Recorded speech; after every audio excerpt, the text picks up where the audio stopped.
first guest says Republicans ought to stop focusing on taking down other Republicans and concentrate on Democrats they want replaced. Wisconsin Governor Scott Walker joins me now.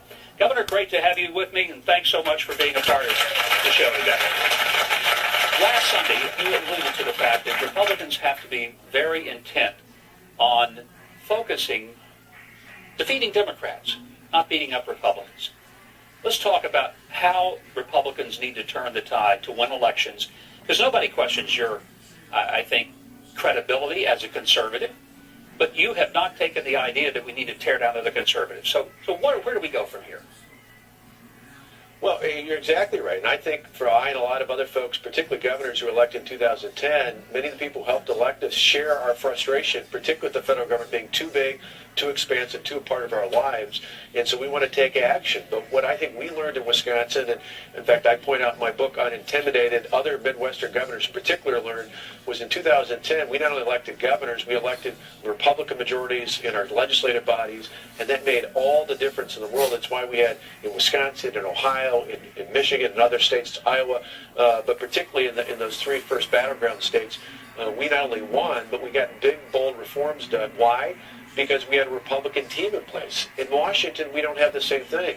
We have House Republicans, people like Paul Ryan, my good friend, who are leading the way, pushing for true reform, but we still have a United States Senate controlled by Harry Reid and the Democrats, and we still, unfortunately, for the next few years, have a Democrat president. To me, the real focus should be not on fighting Republicans in primaries in the House or in the Senate, but in going to places like your state, Arkansas, and neighboring state, Louisiana, and North Carolina, and Alaska, where this year in November, there will be real elections in the United States Senate that will determine the future not only of our party, but of our country, and we need to elect Republicans to those spots. If your state had been divided, Republican versus Republican, would the reforms that you led ever have happened?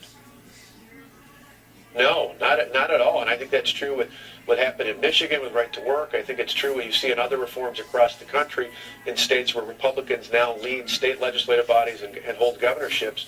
We were able to put a team in place. We had great help, not only from the Republican establishment, from a lot of grassroots activists in the Tea Party and other elements across our state who said, we're going to help you put the power back in the hands of the people. We're going to help the hardworking taxpayers be the ones in charge. But if we had to fight our own party to do that, we would have had tremendous difficulties, if not an outright barrier to that kind of reform. And so I think the real answer, and again, I share the frustration that many do, even after this last budget compromise was put together, but I said the real answer is to not to go out and attack Republicans who tried to push reform in the House or to try and defeat them in primaries. It's to go out and win those winnable elections in the United States Senate. Then after that, if a year from now Republicans hold the United States Senate and they hold the United States House, if at that point we can't get things done, then I think it's legitimate to hold people in our own party accountable. But in the end, I said sometimes I feel like there are some who want people in Washington on our side to hold their breath until the other side takes on our positions. Well, the reality is sometimes holding your breath too long, all that leads to is passing out. We need to make sure that we don't pass out, that we're there to fight, and we need to make sure that we fight not only now, but that we have a game plan to win in the future. And 2014 is that all-important year. We get the Senate back, then 2 years later we elect a Republican president, and it's not just about winning elections at that point, it's about truly reforming the federal government, reining in the debt, reining in the deficit problems, more importantly, putting the power back in the hands of the American people.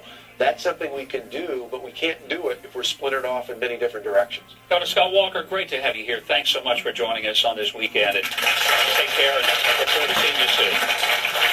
Thank you. Good to be with you, Governor.